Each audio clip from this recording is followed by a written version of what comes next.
আসসালামু আলাইকুম ওরহমতুল্লাহি বরকাতুহু।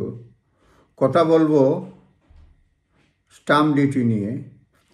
আপনারা স্টাম্প ডিউটি বা বাড়ি কেনা এসব বিষয়ে অবশ্যই এক্সপার্ট ওপিনিয়ন নেবেন।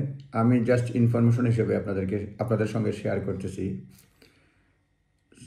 স্টাম্প ডিউটির ক্ষেত্রে আপনারা জানেন যে 1 এপ্রিল 2025 সাল থেকে স্টাম্প ডিউটির থ্রেশহোল্ডটা পরিবর্তন হয়ে গেছে।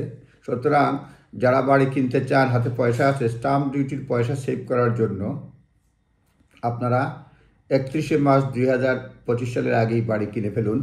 তাতে অনেক টাকা সাশ্রয় হবে এবং এবং এটা অনেকেই করবেন। আমি কি কি চেঞ্জ হচ্ছে এর মধ্যে কয়েকটা বিষয় বলবো। প্রথমত হচ্ছে আপনার stamp duty exemption first time buyer, এটা আপনারা জানেন ছিল 425,000 পর্যন্ত কোনো স্টাম্প ডিউটি দিতে হতো না ফার্স্ট টাইম বায়ারদের জন্য। এখনও দিতে হয় না।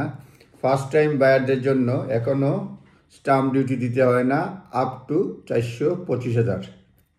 কিন্তু এটা 1 এপ্রিল থেকে 300,000, অর্থাৎ 300,000 হলেই আপনাকে ফার্স্ট টাইম বায়ারদের জন্য স্টাম্প ডিউটি দিতে হবে। সুতরাং পরিবর্তন হচ্ছে এটা ফার্স্ট টাইম বায়ারদের জন্য যে থ্রেশহোল্ড, যেটা স্টাম্প ডিউটি ফ্রি থ্রেশহোল্ড, যেটা 425,000 থেকে এটা কমে আসবে 300,000। অর্থাৎ আগের যেটা 425,000 পর্যন্ত হলে কোনো ট্যাক্স দিতে হতো না, এখন ট্যাক্স দিতে হবে 300,000। সুতরাং যারা ফার্স্ট টাইম বায়ার তারা 31 মার্চের আগেই বাড়ি কিনে ফেলুন, অনেক টাকা সেভ করতে পারবেন স্টাম্প ডিউটির ট্যাক্সের টাকা। আর নর্মালি অন্য যেটা হচ্ছে যে ডিউটি ফ্রি থ্রেশহোল্ড, যেটা অল বায়ার্স, এটাও পরিবর্তন হচ্ছে। এটাও পরিবর্তন হচ্ছে। ডিউটি ফ্রি যেটা ছিল যে 250,000 পর্যন্ত দিতে হতো না, এখন 125,000। অর্থাৎ অন্য যে কোনো বায়ারে, অল বায়ার্সের জন্য আপনার 125,000 থেকেই এখন ট্যাক্স দিতে হবে। সুতরাং এখানেও খরচ বাড়তেছে। সুতরাং এখন এটার অর্থ হচ্ছে গিয়ে buyers will pay 2% tax on the value of property between 125,000 থেকে 250,000। অর্থাৎ 125,000 থেকে 250,000 যে এই যে বাড়লো, 2% হারে ট্যাক্স দিতে হবে।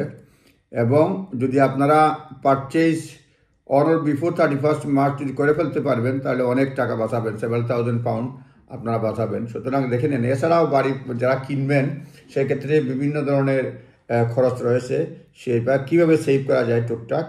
অনেকে বিভিন্ন পোর্টালে, জুপলাতে বলছেন যে আনএক্সপেক্টেড কস্ট হয়ে যায় প্রথম বাড়ি মুভ করতে গিয়ে। সুতরাং বাড়ি মুভ করতে গিয়ে কী আনএক্সপেক্টেড কস্ট আছে, সেই ব্যাপারে কী প্রস্তুতি, আপনাদের সঙ্গে ইনফরমেশন শেয়ার করব অন্য ভিডিওতে। এই ভিডিওতে বললাম শুধুমাত্র ফার্স্ট টাইম বায়ারদের জন্য যে স্টাম্প ডিউটির থ্রেশহোল্ড সেটা কমে আসছে। অর্থাৎ স্টাম্প ডিউটি আগে যারা 425,000 পর্যন্ত ফ্রি পাওয়া যেত, 425,000 পাউন্ড, এটা এখন 300,000 হয়ে যাবে 1 এপ্রিল থেকে। আবার অন্য সকলের জন্য যেটা ছিল 250,000, এটা 125,000-এ চলে যাচ্ছে। সুতরাং কমে যাচ্ছে। অর্থাৎ 250,000 পর্যন্ত ফ্রি ছিল, এখন 125,000 পর্যন্ত ফ্রি হবে। এটা 1 এপ্রিল 2025 সাল থেকে। সুতরাং যা করার 31 মার্চের মধ্যে করে ফেলেন, যদি সামর্থ্যের মধ্যে থাকে। এগুলি জাস্ট ইনফরমেশন, আপনারা ক্রস চেক করে নেবেন। ভালো থাকবেন, কথা হবে। আসসালামু আলাইকুম ওরহমতুল্লাহি ওবরকাতুহু।